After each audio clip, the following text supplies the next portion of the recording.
inside the maze of my mind. It all began with one stumbling trek into the desert. My crew and I were around Carrington, Nevada, tripping off mushrooms and an arguable amount of Jack Daniels. Stephen pulled his car over to the side of the road when Jimmy announced he had to piss. I remember standing there next to the hood, glancing at the bobbing hula girl on the dash, and grooving to my own trip there in the middle of the night. Then I saw something. It was crossing the road in front of me. I lumbered forward across the desert floor, sprinting away from the parked car. I remember looking over my shoulder once, the car only a toy in the distance. What I saw was a wolf, far more than 7 feet tall. Its paws were as big as tires, fangs the size of piano keys protruding from the black hole of its mouth. It wasn't chasing me like I thought. It was standing there between me and my friends, pivoting its head back and forth several times. It had green eyes that seemed to gleam like glass marbles. They watched me carefully. I darted through the bitter darkness, brush and cacti tugging at my pant cuffs. The icy hand of the wind enveloped me with its long fingers. I felt the night become considerably dimmer, as if a curtain had been pulled across my eyes. I never looked back, but it didn't stop me from seeing the wolves. They were everywhere, laid out in front of my path or sitting in the trees. They darted out in front of me when I least expected it and howled inches from my ears. Colors started to swim before my eyes, and I realized that sounds cliché. There were colors. The night sky was a screen of them. I blacked out more than once, and some of the night is missing. I might have imagined this next part, but I'm only telling you what I saw. Enormous beasts that sure looked like wolves trapped me in a tight circle. I was in the middle of a pack of snarling, barking creatures. They all had to be the size of sports cars. I kid you not. Enormous heads bent down toward me, their hot breath steaming my face. Meaty tongues snaked between gaping jowls hanging across hairy necks. All of them pounced at once, and I became lost in a jungle of fur. When I woke up the next morning, my face was in a thistle of weeds and my head was ringing. I lifted my head into blistering sunlight, tiny thorns coming away with my face. Blood trickled down my cheek, and I had to pull a tangled weed out of my hair. I realized that the pricks were also in my forehead and mouth. I had to softly suck on the prickly mess in my cheek until it was soggy enough to spit out. I got most of it, but I did have to pluck a few needles from my tongue. I was so confused, I didn't know what to do. That morning I wasn't entirely sure what had just happened to me, yet I had an idea. It was always the same. When I take magic mushrooms or acid, I always see the same thing. I see wolves every blessed time. They usually just pop up for a minute or two, only watching, never hurting me. Then they're gone, even if they just dodge behind a box in my basement. Why had I raced out into the desert after midnight? What had I seen? Had I seen the wolves? I had a terrible hangover that split down the middle of my head like a railroad spike. I remembered a road trip to San Francisco, the trip I'd been looking forward to for a year. I remembered taking an eighth of magic mushrooms in the back of Jimmy's Ford. I remembered drinking from our cooler of beer and pulling over to the side of the road. Then I suddenly saw myself in the desert, running from a wolf larger than I was. I remember its green marble eyes. Some trip, I said, wiping the beads of sweat from my brow. It had to be, but I really had no clue. I looked at the patch of weeds I'd fallen into. They had long stems reaching upward like gaunt arms, with bluish-gray growths. Long thorns protruded from the growth, each about a centimeter wide and half a millimeter thick. I was surprised that, when I'd fallen, I hadn't poked both my damn eyes out. I bent down to further inspect the plant, and was amazed to find there were a vast field of weeds stretched out as far as I could see. So I started my trek into the desert, calling Stephen and Jim's names with little hope. I can even remember crying. I stumbled aimlessly through the desert, a gash across my cheek I hardly felt, and a cut on the outside of my tongue that pulsed with waves of pain. Why didn't I bring my fucking phone? I cried through a stream of tears. I remembered placing my cell phone in the change holder of Stephen's car. What happened next had no warning or explanation. It seemed to turn on like a light switch in my head. A strange sensation came over me. It can best be described as plunging into a pool on a hot summer's day. My skin started to prickle, my spine vibrating within me like a plucked cord. The world became a swirling mess. The sun was gone, and everything seemed like it was under shade. A gusty wind hit me in the same moment, thrusting me backward. I broke out into a sweat, the hairs on my head itching crazily. My hearing was blotted out, and all I could discern was a dull whine. Clouds expanded and deflated above my head. Cacti waved at me frantically, their meaty arms punching out at the air. Never before had I felt so uncomfortable, so vulnerable to the outside world. I must be having some next-day reaction to those shrooms, I thought, but the feeling was so strange and out of place. I tried to walk, and the ground sunk under me like putty. My head spun, my arms twirling at my sides, begging for balance. Then I started hearing voices. Voices I didn't want to hear.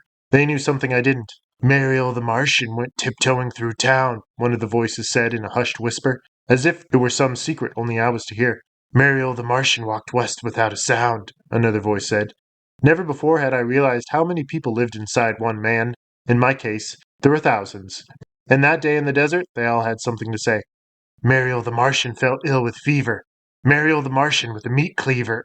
Shut up, I thought desperately, and like a roar of thunder, the voices replied with cackling laughter. The world swirled and swayed, the color draining. I stood before a picture-perfect landscape, as though I were staring into a window smeared with clouds and an extending desert. Beyond the window I could see a winding hallway, lighted with hanging fluorescent bulbs. I was mesmerized by the lights, and I made my way closer. I placed my palms against the picture and touched cold glass. It was a window.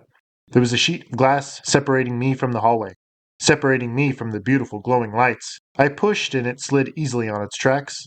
Once it was open, a hot burst of air struck me in the face. The Mariel window can't be closed, another alien voice replied. What may creep in? No one knows. I stepped into the hallway and set foot on plush green carpet. I twirled around to see there was no window behind me, only a wall covered in faded yellow wallpaper. Doors lined each side of the hallway, stretching as far as my eye could see. I studied one of the doors, noticing that the first started at number 001. They all looked fairly old and warped with age, the numbers fading. I walked down the never-ending hallway. I passed door 012, door 020, and then door 045. I started to wonder where the stairs or elevators were. When I finally reached door 100, I became very annoyed. How could a building have so many rooms on one floor? It made no sense. At room 100, I jiggled the doorknob and found it unlocked. I threw open the door, and what I saw sent me reeling back against the far wall. Beyond the door was a cracked country road. Cool wind hit me in the face, and I could even see the family farm in the distance, exactly as I last remembered. My childhood dog, Peter, was lying in the center of the road, still breathing. Blood pooled out around him, and red tire tracks led away from the gruesome scene. My 5-year-old self huddled next to him, sobbing and stroking his neck softly. Then Peter's chest fell and never rose again. I screamed inside the hallway, throwing all my weight back into the door, which slammed shut in a spray of ancient dust. I sat there against the door, fresh tears pouring down my face. What is this place? Where am I? The Mariel Motel, an alien voice replied promptly. What is Mariel? What the hell do you mean? I shouted angrily. No answer. I just want to get back to my friends. That's all I want, I screamed from the floor. Door 5823, the same voice replied. What? Room 5823. I then began to sprint down the hall, mind racing. After what seemed like hours of running, I spotted door number 5823. Next to the door was a wall, indicating the dead end I was waiting for. On the wall was a familiar window, shut tight. Should I go into room 5823? Is that what you want me to do? I asked the voices. Silence. Why find this door? I asked. Because the window back is always next to the last door. It's always next to the last memory, yet another said. I turned to face door 5823 and saw that it was much newer than the other doors I'd passed along the hall. When I touched the black numbers on the door, my fingers came away with fresh paint. My freshest memory. I went to open it, but an image of the monstrous wolf popped into my head. My hand tore away from the doorknob as if it were red hot. The voices began to laugh again, creating a horrid orchestra of noise that bounced around the hallway like so many rubber balls. Among them were the howls of the wolves, looming closer with every hurried breath I took. I even thought I could hear the enormous paws plopping down on the carpet, their nails leaving jagged slashes in the shag. I turned toward the window. It had to be afternoon. The glare was that terrific. I placed my palms on the glass and I laughed triumphantly at the soft warmth. I heaved it open, grinning in the impenetrable light. A breeze wafted over me as I dove forward out of Mariel Motel and back into the beyond. There was a startling sensation of free falling head over heels, and then I was looking up at the sky with my own eyes. I was lying on the side of the road, the same road I'd fled from the night before. Had my body gone into autopilot? How had I found the road? When I regained my feet, terrible bolts of pain locked my knees, making me stagger. With further examination, I saw that it was late afternoon, and I wasn't surprised to see that my skin was badly sunburned. The cuts on my face weren't too deep, not enough for stitches. I remembered the strange weed I'd fallen into, and all those sharp thorns. Then the memory of the wolves hit me hard between the eyes, and the Mariel Motel soon followed. There had been a hallway, doors all along my left and right side. I could recall a number 5823 and an open window. There was a roar of a car engine and a series of progressive honks. I spun around to see Stevens Ford Explorer speed into view a few miles down the road, and it was headed for me. Thank the Lord. Two concerned friends picked me up and herded me into a diner. There I was filled full of deep-fried grease, which I enjoyed a little too much. I tried to describe to them my encounter with the wolves the night before. I was last seen leaning up against the trunk of the car as Jimmy relieved his bladder only yards away. Stephen was behind the wheel, busy inspecting the baggie he'd saved, concealing 2 mushroom caps and a couple of fresh stems. Stephen was often found relishing over his stash whenever he had a chance. Jesus, Red, it was insane, Stephen insisted, taking a sloppy bite from his plump burger. A dollop of ketchup spotted the counter unnoticed. I looked up for 1 second to see you gone. I ran out and Jimmy was standing there in the ditch, dick in hand, just tripping like a madman. I could see that he had no clue where you were. I just blacked out, I guess, Jimmy said distantly, sipping from his beer. He had a faded baseball cap pushed down over his blonde mop of hair. He had smears of dirt under his eyes and along his cheekbones. His clothes looked almost as dirty as my own. He didn't have sunburned skin like me, but was tanner all the same. They've been searching for me all night. I get real relaxed when I'm pissing. He offered me a smile that I returned. What the hell happened to you out there, Red? Your clothes are torn apart, as if you were actually attacked by... I knew Stephen meant to say wolves, but something stopped him. He saw how freaked out I was. He saw that the wolves were my fear, my weakness. I believe that every person has something like that branded into their minds, some fear that is always there and never leaves. It represents what we all dread: death, change. Stephen ran a dirt-encrusted hand across his sweaty locks. His tie-dye shirt was smeared with mud, and new holes had sprouted in his mangy jeans. I hope what you saw out there in the desert wasn't as bad as what we saw. It can't be that bad. I watched him dumbfounded. Stephen regarded me with a shaky gaze. Do you know who Mariel is? Stephen asked. He forgot his burger and selected a toothpick instead. He put on his shades and leaned across the table, his hair grazing my plate. Mariel? I asked, stupidly, avoiding my friend's eye contact. No, I've never heard that name before. I don't know why I lied. I guess I didn't want to add to his anxiety, though it sure added to mine. Thought so. We were way too stoned, Stephen said. He plopped back into his booth, a little disappointed. I told you, Jim. It was all in our heads. Jimmy turned toward Stephen sharply, his lips quivering. How could it? He challenged. We both heard the voice. How could it be in our heads if we both heard it? He was gripping the edge of the table a little too hard. Why? What did you guys hear? I asked. Stephen looked around quickly, eyes scanning the length of the restaurant.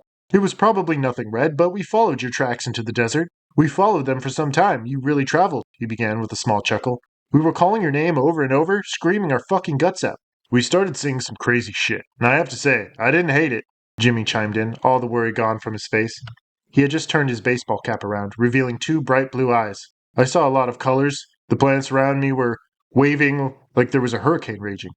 Yeah, it was some experience, Stephen added thoughtfully. Maybe something worth trying again. Jimmy cracked a smile, showing off his crooked teeth. I have to say, that idea scared the hell out of me at first, but I was able to wave it aside. I wanted to learn more about the voice and how they came to know the name Mariel. Anyway, the trip was pretty cool, but there was someone talking, or whispering almost, Stephen said with a furrowed brow. He scratched his head, trying to remember the midnight encounter. I couldn't hear a lot of what the voice was saying, and I couldn't tell where it was coming from. It was like it was all around us, almost like it was coming out of the very desert, Jimmy said. And the funny thing is, the voice sounded a lot like yours, Red. I studied Jimmy carefully and saw the fear creeping into his face. Call us crazy, man, but it did sound a lot like you, said Stephen. We called back, but the voice never really answered to your name. It talked to us, but not until we asked it what its name was. Let me guess. It was Mariel, I replied. Bingo. Did it say anything else? I asked the guy if he saw you around, Jimmy said. I described you and everything, and it didn't say anything back for a while.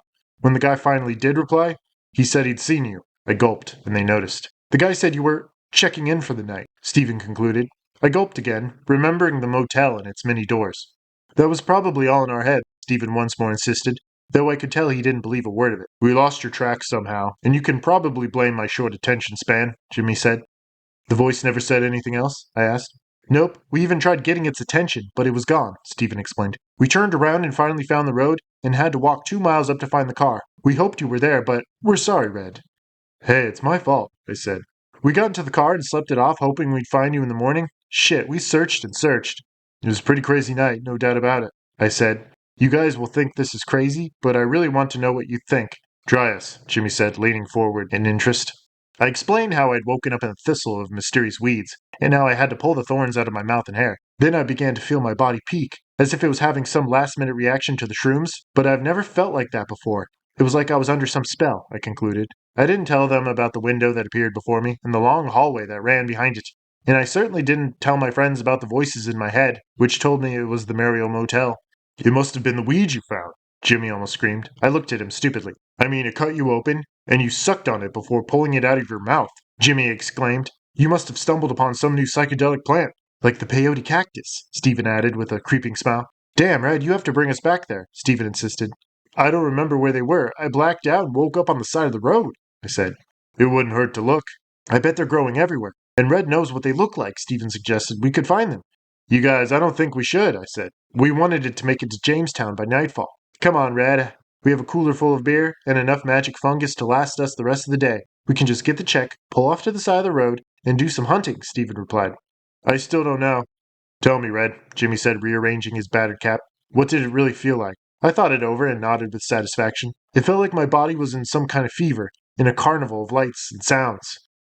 Fever. That's a nice name, Jimmy said. If it's as cool as you say, we could sell it. We could call it Fever. Now that scared me. He gave the plant a name. That made it suddenly very real. Mariel the Martian fell ill with fever. Mariel the Martian with a meat cleaver. I hung my head as a bolt of fresh pain reeled through. I massaged my brow vigorously, Jimmy and Stephen exchanging hopeful words. Those voices, they're silent. But for how long? I wondered. Did any of the voices belong to Mariel? I didn't think so, because my voices were talking about Mariel, as if to warn me. Why is it the Mariel Motel? What does this thing have to do with me? And how does the fever fit into all this?